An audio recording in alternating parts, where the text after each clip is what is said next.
नाज़रीन नवासा ख़बर शेयर कंदा हलूं। रिपोर्ट कर रहा है मीरपुर ख़ास मां शहबाज़ अली लगारी। मीरपुर ख़ास हैदराबाद रोड ते सुल्तानाबाद पुलिस पोस्ट वटि नाकेबंदी दौरान पुलिस तरफ़ां हैदराबाद खां मीरपुर ख़ास ईंदड़ हिकु मशकूक करोला कार खे रोकण जी कोशिश कई वई। उन दौरान कार ड्राइवर पुलिस एहलकार ख़ादिम हुसैन शेख खे गाॾी जो ज़ोर वारो टक्कर हणी फ़रार थी वियो। वाक़े में पुलिस एहलकार सख़्तु ज़ख़्मी थी पियो, जंहिंजी इतलाह मिलण ते मीरपुर ख़ास रेस्क्यू टीम एम्बुलेंस समेत वाक़े वारे हंधि पहुती ऐं ज़ख़्मी एहलकार खे फ़ौरी तौर न्यू सिविल अस्पताल मुंतक़िल कयो वियो, जिते संदसि हालत ॻणितीअ जोगी ॿुधाई पई वञे।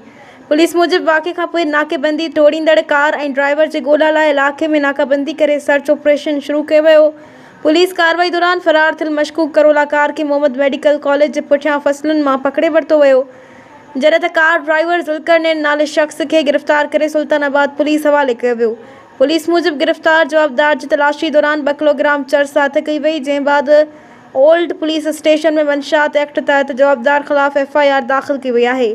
पुलिस वधीक जांच शुरू करे छॾी आहे, जॾहिं त ज़ख़्मी पुलिस एहलकार जे इलाज जो सिलसिलो जारी आहे।